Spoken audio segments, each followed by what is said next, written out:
اور اندھیری قبر میں جانا ضرور ہے تجھ کو، اندھیری قبر میں جانا ضرور ہے تجھ کو، تو اپنے ساتھ یہ روشن چراغ لیتا جا۔ مل کے بلند تر صلوات۔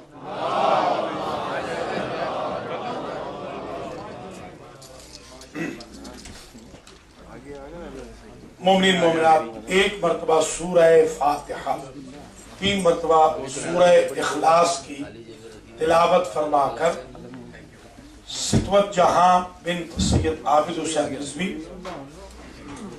زوجہ غلام مرتضی جعفری، رفیق بانو بنت سجاد حسین، عزیز بانو بنت سید سجاد حسین، وفادار عباس، شاندار عباس ابن سید مقصود الحسن جعفری اور جعفری فیملی کے جمیع مرحومین مرحومات کو ایصال فرما دیں۔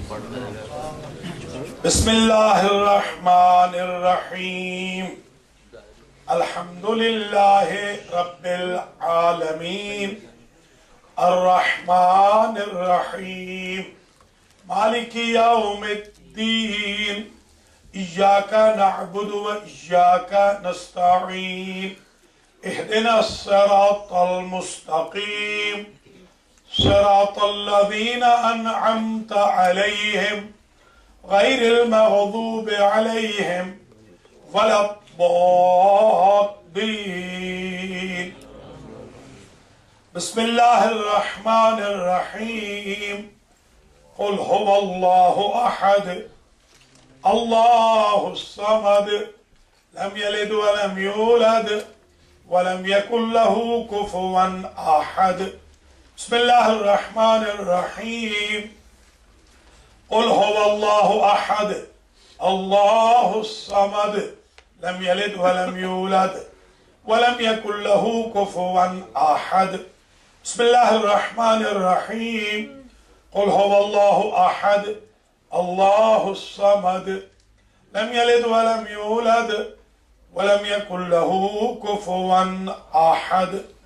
اللهم ابعث ثواب هذه الفاتحة وسورة الإخلاص والذكر والتجمع والمجلس والنذر وقراءة القرآن والفاتحة والفواتح بتوسط الأنبياء والمرسلين سيدة نساء العالمين الأئمة الطيبين إلى أرواح المرحومين ستوت جہان بنت سید عابد حسین رضوی، رفیق بانو بنت سجاد حسین، عزیز بانو بنت سید سجاد حسین، وفادار عباس، شاندار عباس ابن سید مقصود الحسن جعفری۔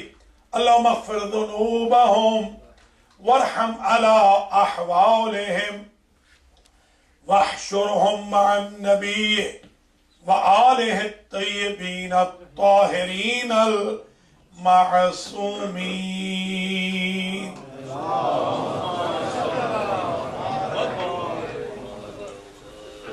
بسم اللہ الرحمن الرحیم، وبہ نستعین وہو خیر ناصر ومعین، الحمد للہ رب العالمین بارئ الخلائق اجمعین، والعاقبۃ لأہل التقوی والیقین، الصلاة والسلام علی سید الانبیاء والمرسلین، سیدنا و مولانا ابی القاسم محمد،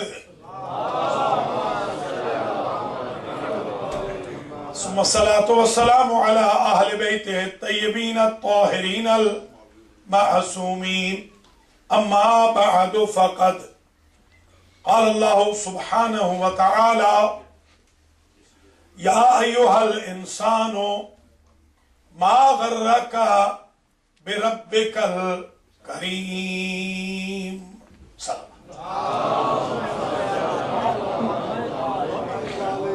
قابل قدر مومنین و مومنات، آج کی مجلس عزا جو مرحومہ مغفورہ ستوت جعفری بنت سید عابد حسین رضوی زوجہ سید غلام مرتضی جعفری کی برسی کی ہو رہی ہے المہدی سینٹر بروکلن نیو یارک میں، اور رفیق بانو، عزیز بانو، وفادار عباس، شاندار عباس اور جعفری فیملی کے دیگر مرحومین کے ایصال ثواب کی اس کا عنوان سخن میں نے قرار دیا ہے ترکیب انسان۔ آج ہم یہ ڈسکس کریں گے کہ یہ انسان کیا ہے، کہاں سے آیا ہے، اس کا وجود کس کس شے سے مرکب ہے، کن کن مرحلوں سے یہ گزرتا ہے، اس کی ابتدا کیا ہے، اس کی انتہا کیا ہے۔ 65 مرتبہ قرآن میں لفظ انسان آیا ہے، 19 انس 18 اور 5 مرتبہ آئے، مر، امرا، بنی آدم، ناس وغیرہ کے ذریعے قرآن میں کم از کم سینکڑوں جگہ انسان کے ساتھ اللہ نے گفتگو کی۔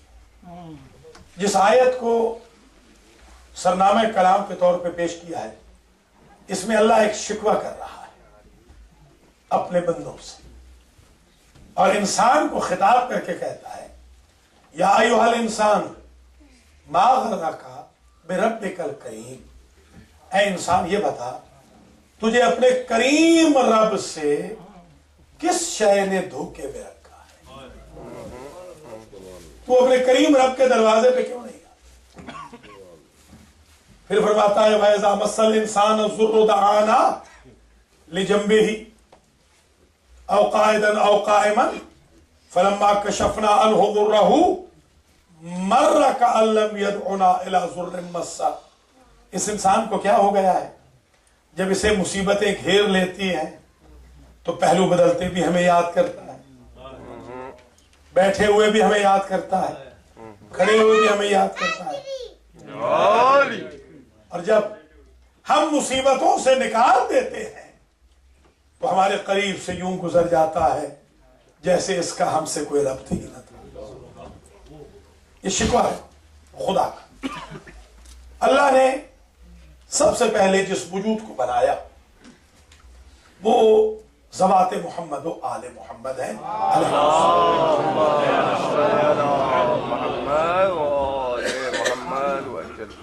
ان ذوات مقدسہ کے بعد اللہ نے جس وجود کو بنایا اس کا نام ہے ملک، فرشتے، ملائکہ۔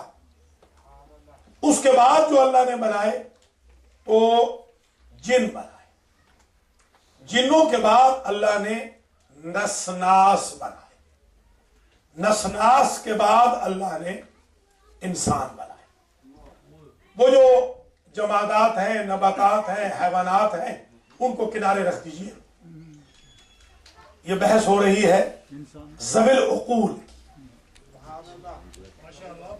ذوی العقول میں جن کی عقل ہے، ان میں سب سے پہلے ذوات مقدسہ، اس کے بعد فرشتے، ان کے بعد جن، جنوں کے بعد نسناس، آخری پروڈکٹ اللہ کے کارخانے کا انسان۔ وہ خدا جس نے آسمان بنائے، زمینیں بنائی، جس نے گلیکسیز بنائی، 18,000 گلیکسیز ہیں دنیا میں، 18,000 عالم ہیں، عالم، جن میں سے ایک عالم یہ ہے جس میں ہم ہیں۔ 18,000 عالم جس نے بنائے ہیں دنیا میں، جس نے کائنات کی ہر مخلوق کو بنایا، اس نے فرشتہ پیدا کیا تو خود کو مبارکباد نہ دی، اس نے جن بنایا اپنے آپ کو مبارکباد نہیں دی، اس نے نسناس بنایا، نسناس کا یہ عالم تھا کہ ایک پہاڑ سے دوسرے پہاڑ تک ڈیناسور کو انگشت شہادت سے پھینک کر کھیلا کرتے تھے۔ وہ ہماری طرح کے انسان تھے مگر وہ اتنے ہیکل والے تھے، اتنے قوی تھے، 70 گز ان کے قد ہوتے تھے۔ جی ہاں، وہ اتنا قوی ہیکل والا نسناس بنایا، اللہ نے اپنے آپ کو مبارکباد نہ دی، جب حضرت انسان کو بنایا تو اللہ نے آواز دی فتبارک اللہ احسن الخالقین. آج اللہ مبارکباد کے قابل ہو گیا کہ انسان کو پیدا کر. لقد کرمنا بنی آدم نا، ہم نے بنی آدم کو اشرف مخلوقات بنایا ہے. یہ ہے انسان کا وجود. اب زیادہ زحمت نہیں دینی. جیسے مثلا انسان کی تعریف میں کہا بسم اللہ الرحمن الرحیم والعصر ان الانسان لفی خسر. قسم ہے زمانے کی کہ انسان خسارے میں ہے الا الذین آمنوا وعملوا الصالحات وتواصوا بالحق وتواصوا بالصبر. مگر وہ جو ایمان لائے، عمل صالح کریں، حق کی وصیت کرتے رہیں، صبر کی وصیت کرتے رہیں. دیکھیں عجیب بات ہے، ایمان کے ساتھ حق کو رکھا، عمل کے ساتھ صبر کو رکھا کہ عقیدہ بھی ساتھ ساتھ چلے، عمل صالح بھی ساتھ ساتھ چلے. ورنہ انسان خسارے میں ہے. خلق الانسان ضعیفا، ڈیفائن کیا انسان کو تو کہا انسان کو پیدا ہی کمزور کیا گیا. پھر کہا حلوعا، لالچی پیدا ہوا. جزوعا، لڑنے بھیڑنے والا پیدا ہوا. یہ خصیم و مبین ہے.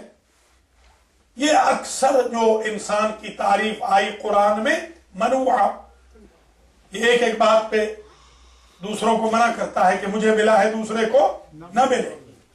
یہ گریڈی ہے، ضعیف ہے، کمزور ہے، جھگڑالو ہے. ایک جگہ کہا ذا نفس ناطقہ. ہاں اس کا مابہل امتیاز یہ ہے جانوروں سے، درندوں سے، کہ وہ اس سے کبھی ہیکل ضرور ہے مگر ان کے کھانے پینے میں تمیز کرنے والی عقل نہیں ہے. اسے عقل کی وجہ سے ہم نے ممتاز کیا. تو وہ وجود انسان جس کی تخلیق پر اللہ نے اپنے آپ کو مبارکباد کہی ہو. اللہ نہیں چاہے گا کہ کم از کم دوسری مخلوق کے سامنے اس حضرت انسان کو شرمساری نہ ہو. اس لیے اللہ نے کہا وما خلقت الجن والانس الا لیعبدون. جن و انس کی تخلیق کا ہدف بھی بیان کر دیا کہ میں نے نہیں پیدا کیا مگر عبادت کے لیے. تو ہماری تخلیق کا اصل ہدف ہے عبادت خدا. ہم اور چیزوں میں پڑھ گئے وَجَعَلْنَاكُمْ شُعُوبًا وَقَبَائِلَ لِتَعَارَفُوا. ہم نے تمہیں اس لیے قبیلوں میں بانٹا تھا کہ تم مکس اپ نہ ہو جاؤ. تم نے ایک دوسرے کے اوپر اترانا شروع کر دیا. ہم نے اس لیے نہیں بنایا یہ قبیلے، ہم نے تو اس لیے بنایا کہ تمہارا انٹروڈکشن ہو جائے. اور پھر یہ بھی بتا دیا کہ افضل کون ہے. ان اکرمکم عند اللہ اتقاکم. تم اپنے حسب و نسب کی وجہ سے نہیں، اگر برتری چاہتے ہو تو تقوی اختیار کرو. جو تقوی میں بڑھتا جائے گا وہ تفوق پاتا جائے گا. ہاشمی خون والا ابو لہب اللہ کے کوسنے کے قابل ہو جائے گا. بلال حبشی اللہ کی اپریسیشن کے قابل ہو جائے گا. نعرہ تکبیر، نعرہ رسالت، نعرہ حیدری، یا سیدہ، یا حاجی، یا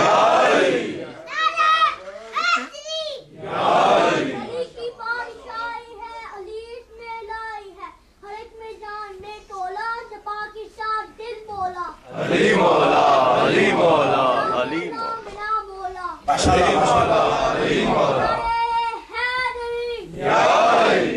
جیتنا بیٹا یا علی یا علی یا علی مدد.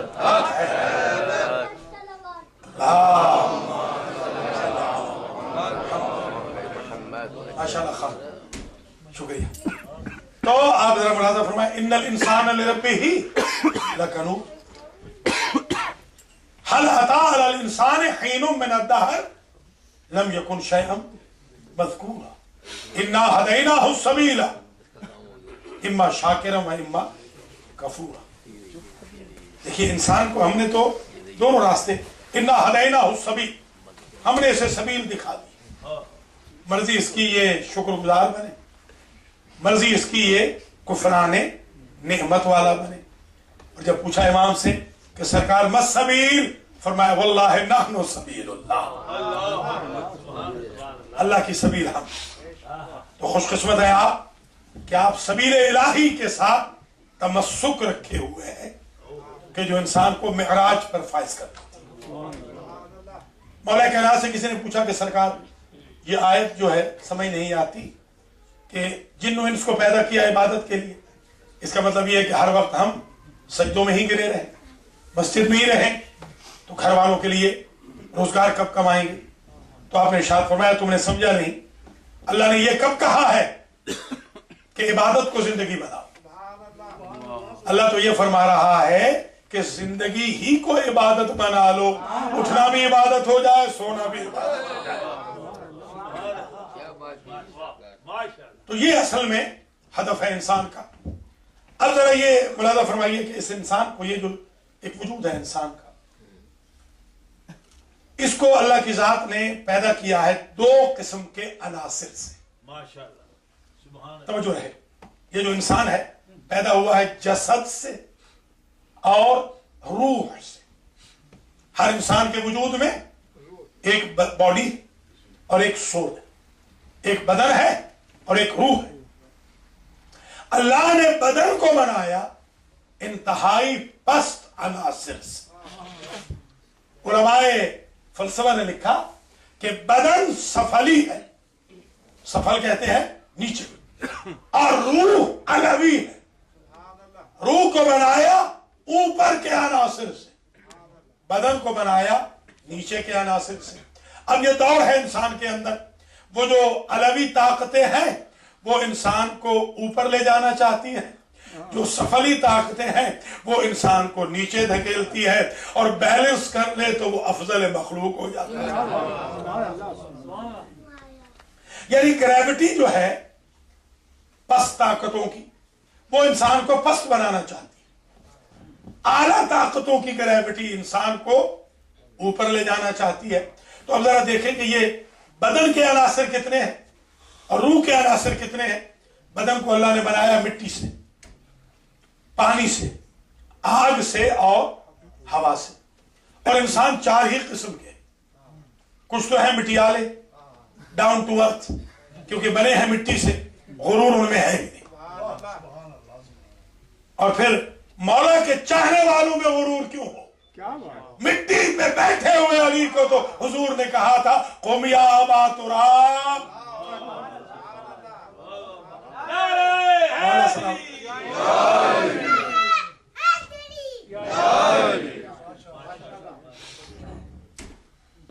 مٹی سے پیدا کیا، پانی سے پیدا کیا.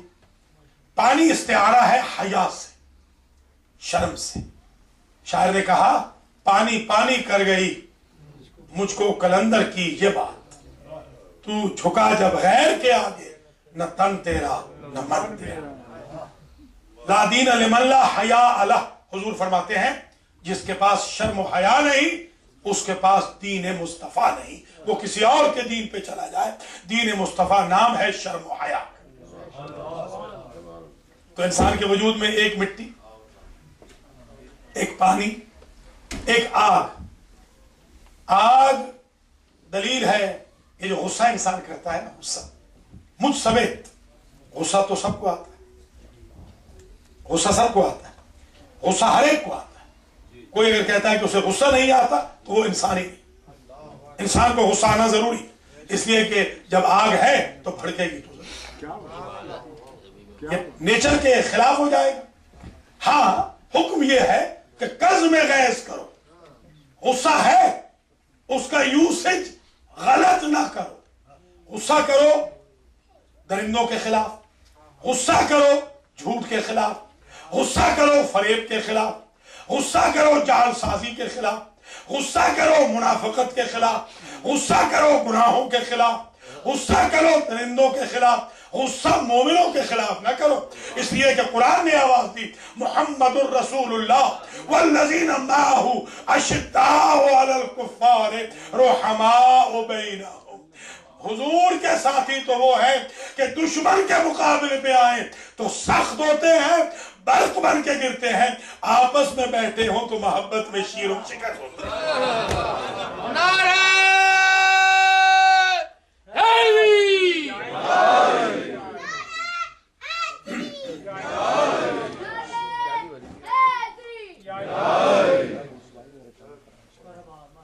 تو آپ نے ملاحظہ فرمایا کہ یہ انسان پیدا ہوا پانی سے، پانی استعارہ ہے شرم کا، اور آگ سے، آگ ہے غضب کے لیے، اور انسان پیدا ہوا ہوا سے۔ انسان کا مزاج دیکھ لیں، اکثر انسان میں نے دیکھے ہیں جو رف رف پہ سوار ہوتے ہیں، ہوا کے گھوڑے پہ، ہمیشہ اڑنا ہی چاہتے ہیں۔ والنٹیئر کوئی نہیں بننا چاہتا، لیڈر ہر ایک بننا چاہتا ہے، اس لیے کہ مزاج میں جب ہوا ہے تو وہ اڑائے گی تو ضرور۔ یہ انسان کا مزاج ہے۔ یہ 4 قسم کے ٹوٹل انسان دنیا میں وجود رکھتے ہیں کیونکہ 4 عناصر سے بنا۔ دیکھیے اس کا یوسیج ذرا غلط، جیسے مثال کے طور پر ہوا ہے تو اس آگ کو سلگانے کے لیے استعمال نہ کیجیے، مٹی اور پانی کا یوز کیجیے کہ آگ بجھ جائے۔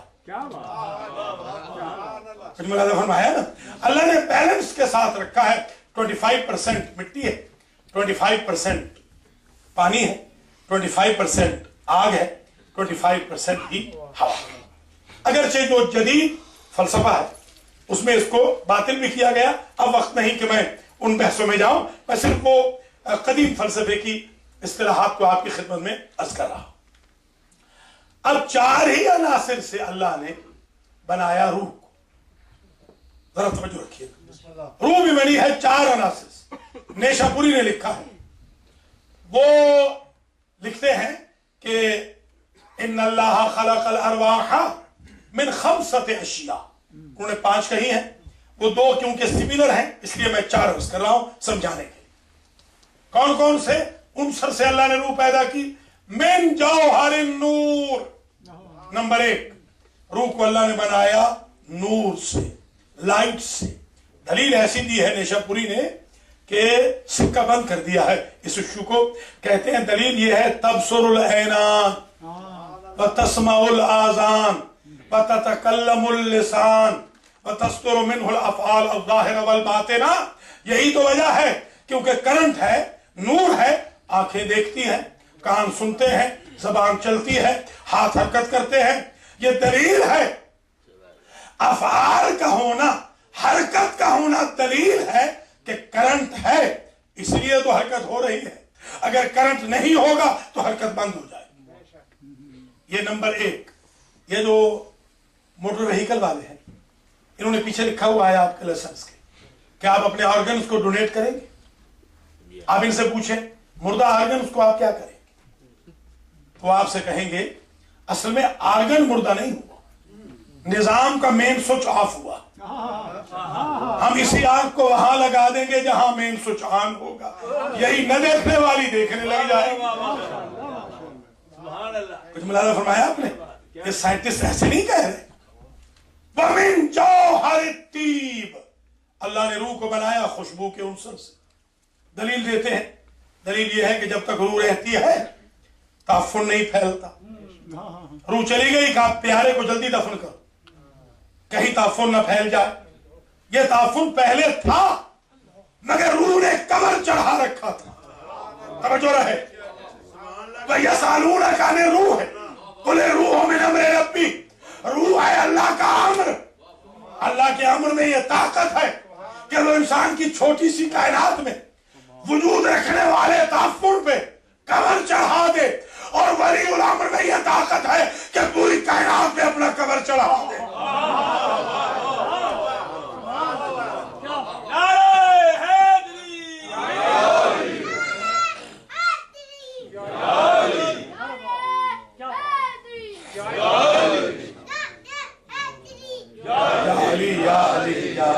مدد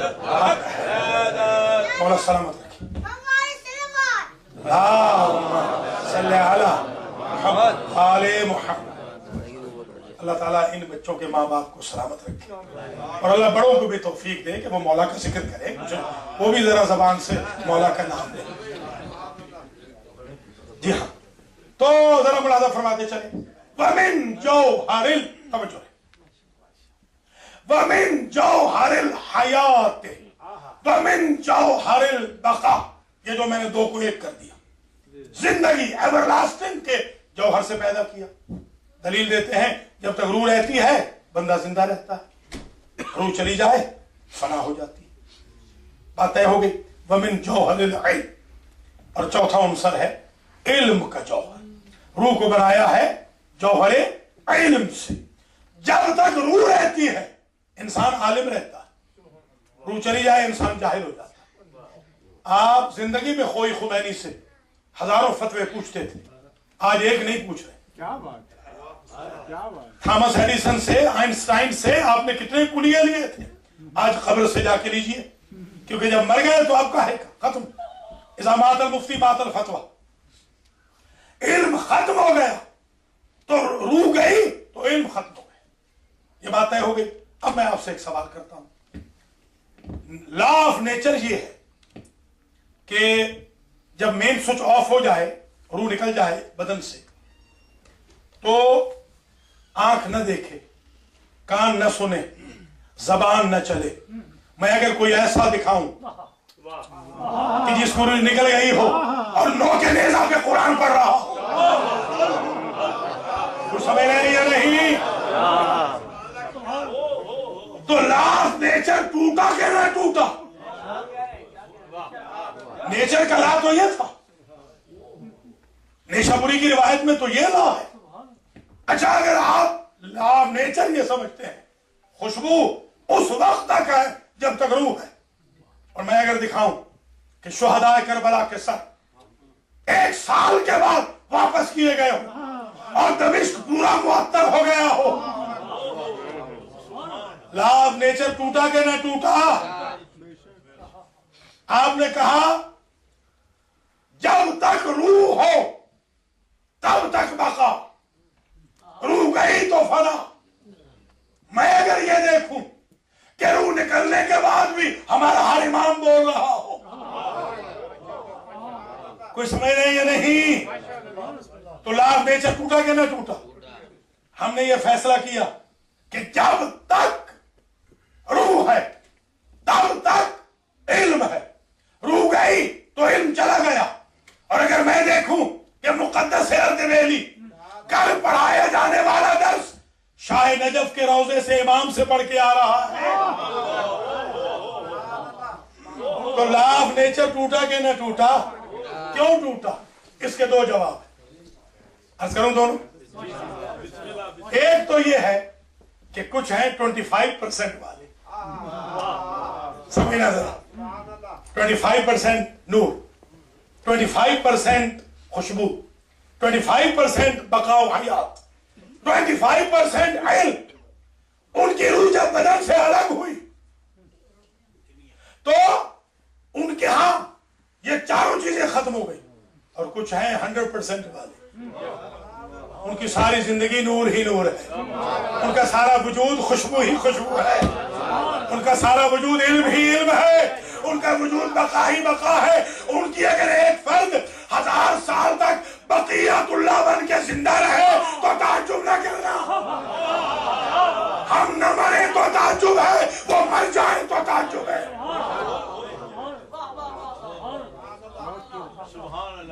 برائے تاجیل ظہور امام زمان بلندہ صلوات.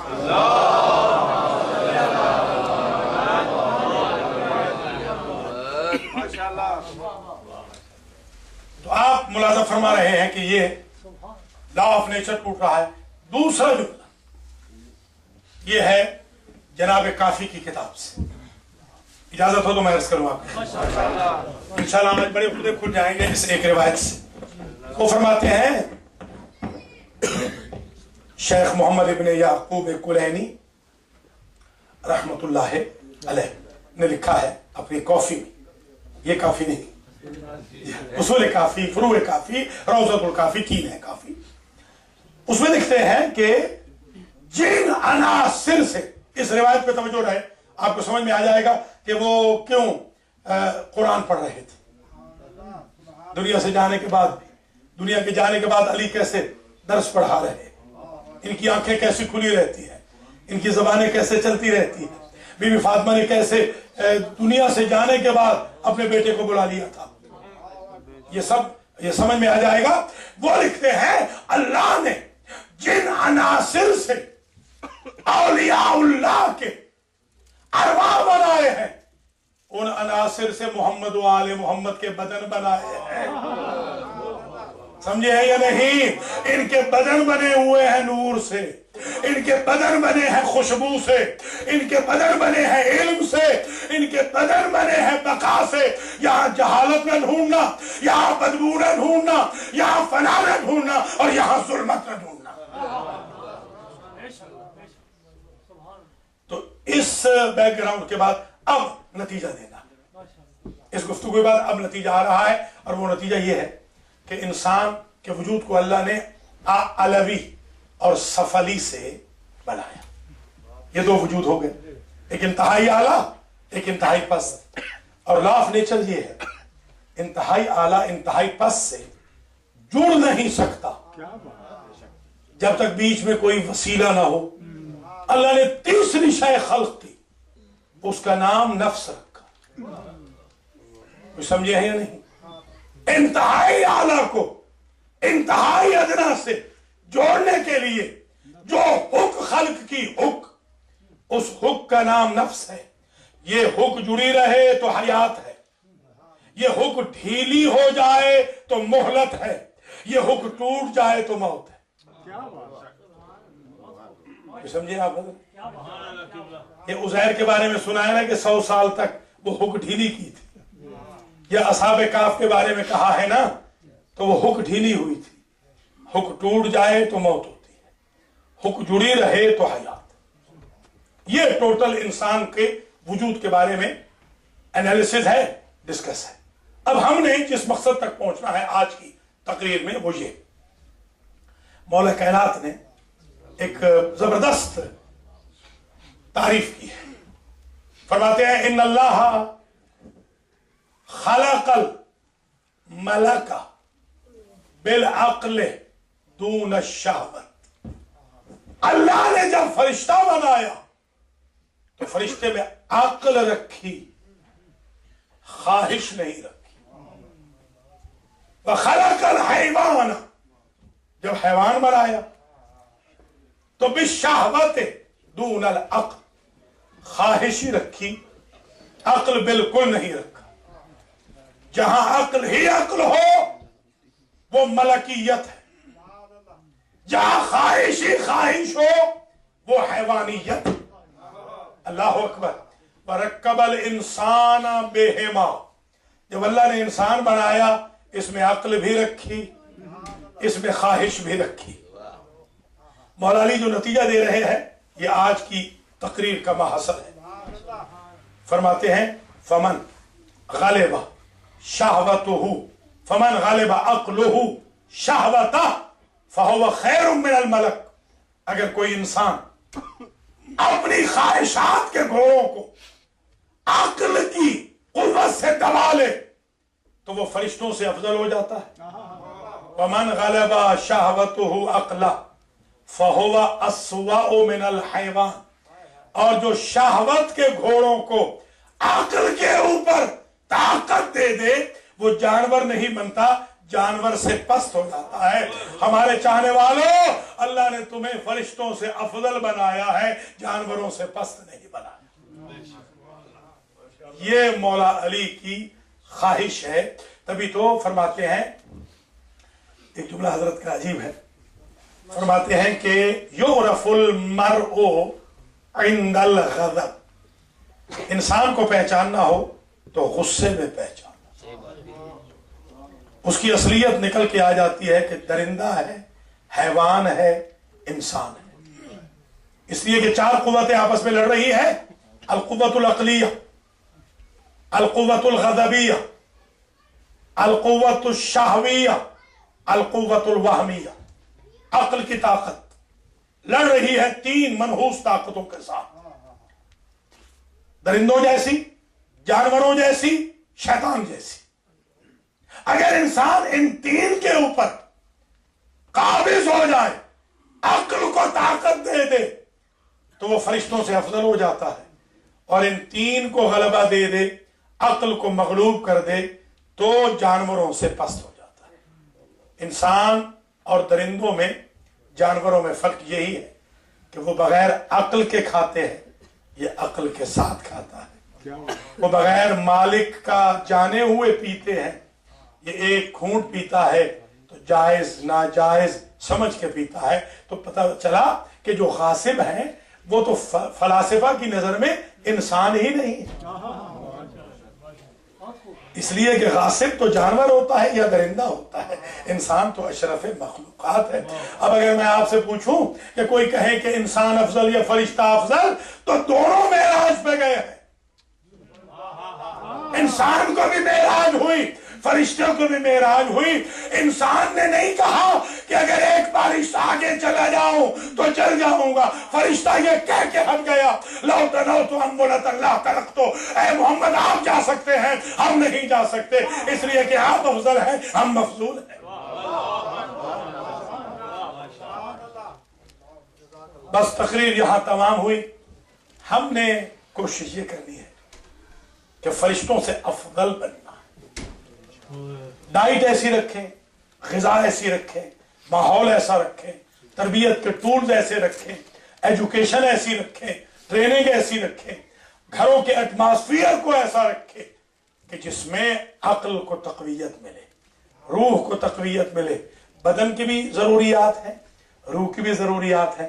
ایک مثال دے کے آگے بڑھ رہا ہوں، آپ بلڈ ٹیسٹ کرواتے ہیں کہ نہیں؟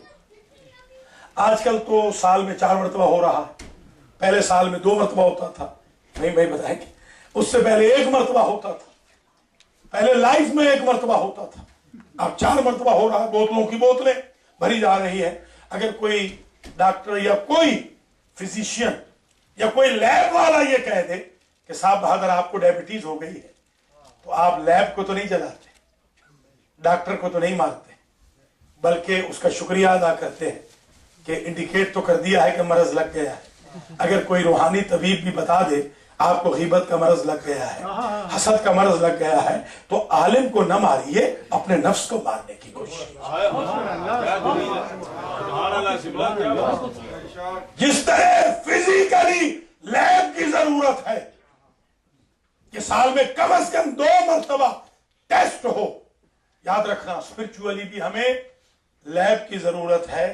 اس لیب کا نام ہے تقوی کی لیب کا نام ہے رمضان، اور ایمان کی لیب کا نام ہے محرم و صفر۔ یہاں سے ایمان و تقوی کی ویک بیٹری محمد و آل محمد کے صدقے میں چارج۔ بس تقریر تمام ہوئی۔ ہمارے ائمہ نے بدن کو اور روح کو اس طرح تعبیر فرمایا ہے، فرماتے ہیں الجسد مطیۃ والروح راکب۔ سبحان اللہ، کیا عجیب جملہ ہے۔ جسم جس کے لیے ہم 18 گھنٹے جاب کر رہے ہیں، ائمہ فرماتے ہیں یہ سواری ہے، روح تو سوار ہے۔ آپ اپنے مہمان کی گاڑی دھوئیں اور اسے پانی کا گلاس نہ دیں تو کوئی عقل مند نہیں کہے گا۔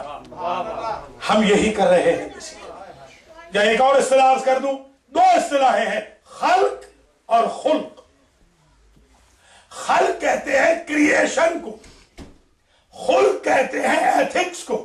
فلاں صاحب کالے ہیں، گورے ہیں، لمبے ہیں، کوتا قد ہیں، ناک ان کی چپٹی ہے، ان کے نقش تیکھے ہیں، اس میں ساری زندگی ہم نے گزار دی، حالانکہ یہ جاب تو اللہ کا تھا، ہم نے تو نہیں پیدا کیا۔ اگر ہمارے ہاں مملکت خدا داد والوں کا بس چلے تو سارے ہی گورے ہوتے، ہم نے تو نہیں کیا، یہ تو اللہ کا جاب ہے۔ ہمارا جاب تو یہ تھا کہ ہمارے نفس کیسا ہے، ہماری ایتھیکل ویلیوز کیسی ہیں، ہم نے ساری عمر تو گزار دی اللہ کے جاب میں انٹرفیئر کرتے ہوئے، تو افضل ملک کیسے بنیں گے؟ آخری بات سن کے اجازت دیجئے، ائمہ اطہار فرماتے ہیں کہ الجسد مکان والروح مکین، جسم نام ہے مکان کا، روح نام ہے مکین کا۔ مکان تو بنا رہے ہیں ملینز کے، اور روح کے لیے ایک پیسہ خرچ کرنے کو تیار ہے۔ بدن کو تو دھوئے جا رہے ہیں، 2 مرتبہ شاور لے رہے ہیں، روح کے لیے 5 مرتبہ نماز کا شاور لے ہی نہیں رہے۔ تو یہ اصل ترکیب انسان ہے۔ اللہ مجھے اور آپ کو توفیق دے کہ ہم اپنے ائمہ اطہار کے ارشاد کے مطابق، قرآن و حدیث کے مطابق فرشتوں سے بہتر بننے کی کوشش کریں، جانوروں اور درندوں سے پست نہ بنیں۔